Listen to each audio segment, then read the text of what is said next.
प्रिय भक्तगण, आज हम आपको एक कथा का श्रवण करा रही हूँ जो सुनने मात्र से आपके जीवन में सुख, संपत्ति और धन की वर्षा होगी। तो चलिए कथा को प्रारंभ करते हैं। भगवान शिव माता पार्वती से कहते हैं, प्रेम में ही सब कुछ रखा है। तब माता पार्वती कहती है, प्रेम का अर्थ क्या होता है? कृपया मुझे विस्तार से बताएं। फिर भगवान शिव कहते हैं, हे देवी, आज मैं आपको कहानी के माध्यम से बताने जा रहा हूँ। कृपया इसे ध्यान से सुने। अगर आप यह कहानी सुन रहे हैं तो पूरा सुनिए। इस कथा को आधा अधूरा छोड़कर जाने की गलती मत करिएगा, क्योंकि इस पवित्र कथा को पूरा सुनने से मनचाहा फल की प्राप्ति होगी। इसलिए इस कथा को पूरा सुने।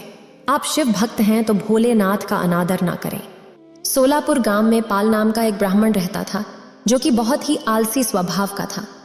घर में उसकी पत्नी सुनीता और बेटी गुड्डी उसके साथ रहती थी। पाल सारा दिन खाट पर ही पड़ा रहता था। पाल दिन भर में बस एक ही काम करता था, और वो था भगवान शंकर की पूजा। वो हर रोज सुबह शाम शंकर भगवान की पूजा करता। उनके नाम की माला जब तक फिर सो जाता। अपने आलस के कारण सारा दिन सोए रहने की वजह से अक्सर पाल और उसकी पत्नी में खटपट होती रहती। अब उठ भी जाओ जी, कितना सोगे? चलो अब भोजन करके खेत के लिए चले जाओ। फसल काटने का समय हो गया है। और हाँ, वापसी में आते हुए नदी किनारे से सरसों का साग तोड़ कर ले आना। घर में बनाने के लिए कोई सब्जी नहीं है, और हाँ, भूलना मत, नहीं तो आज खाना नहीं बनाऊंगी। अपनी पत्नी की बातों को नजरअंदाज करते हुए पाल फिर से चादर तानकर सो जाता है। सुनीता गुस्से में लाल पीली हो जाती है। उधर कैलाश पर्वत पर बैठी मां पार्वती शंकर भगवान से कहती हैं, हे देव, आपका कैसा भक्त है जो आपकी भक्ति के अलावा और कुछ काम नहीं करता, बस अपने आलसी शरीर के कारण खाट पर ही पड़ा रहता है, कोई कर्म नहीं करता। आपको तो ऐसे भक्त का मार्गदर्शन करना चाहिए। देवी, इसमें इसकी कोई गलती नहीं। ये सारा किया इसके पिछले जन्म का कर्म है। तब ये एक आलसी गधा हुआ करता था जो सारा दिन मेरे मंदिर के बाहर लेटा रहता था।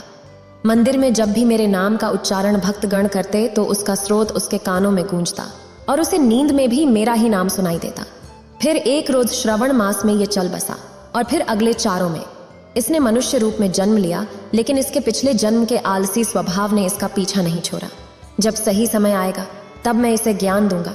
हे महादेव, मैं इस व्यक्ति के साथ क्या करूं? ये फिर से सो गए हैं। मैं कब से कह रही हूं कि उठ जाओ, खेत में फसल बरी हो गई है। अगर समय पर काटा नहीं गया तो जानवर चढ़ जाएंगे और कोई चोरी कर लेगा। मेरी बात सुन रहे हो ना? हे भगवान शिव, ये आदमी कब तक सोएगा? उनकी आलसी आदतों से मैं परेशान हो गई हूँ। सुनीता बहुत चिड़चिड़ा हो रही थी, लेकिन यह आलसी ब्राह्मण अब भी सुन रहा था। वह बस अपनी खाट पर लेटा हुआ था। सुनीता ने पाल को उठते नहीं देखा और गुस्से में बाहर आंगन में रखी पानी की बाल्टी को उठाकर उसके ऊपर गिरा दिया। पाल पूरी तरह से भीग गया और वह गुस्से में उठकर उससे लड़ने लगा। दोनों में काफी देर तक झगड़ा होता रहा। फिर वह गुस्से में घर से निकलकर शंकर मंदिर में चला गया और वहां पहुंचकर शंकर जी से बोला, हे शंकर भगवान, अपनी पत्नी की रोज रोज की झकझक से मैं तंग आ चुका हूँ। अगर मेरी भक्ति ने आपको प्रसन्न किया है तो मुझे आप दर्शन दीजिए प्रभु। इतना कहते वो जोर जोर से रोने लगता है। अपने प्रति उसका प्यार और श्रद्धा देखकर शंकर भगवान उसको दर्शन देते हैं और कहते हैं, पाल, तुम्हारी भक्ति ने मुझे प्रसन्न किया है। तुम सचमुच मेरे परम भक्त हो। कहो, मुझसे क्या वरदान चाहिए? हे प्रभु, मुझे ऐसी कोई चीज दीजिए जो मेरी हर बात माने और मेरा सारा काम कर दे। ये लो मेरा ये छोटा त्रिशूल। तुम इस त्रिशूल को जहां भी रखोगे वो अपना काम अपने आप ही करने लग जाएगा और काम पूरा होने के बाद ही रुकेगा। लेकिन हाँ, अगर तुमने इसे कार्य के लिए माना किया तो यह सदैव मेरे पास लौट कर आ जाएगा। भगवान शंकर उसे त्रिशूल देकर अंतर ध्यान हो जाते हैं। त्रिशूल देखकर पाल बहुत खुश हो जाता है कि अब से उसे कुछ भी काम नहीं करना पड़ेगा।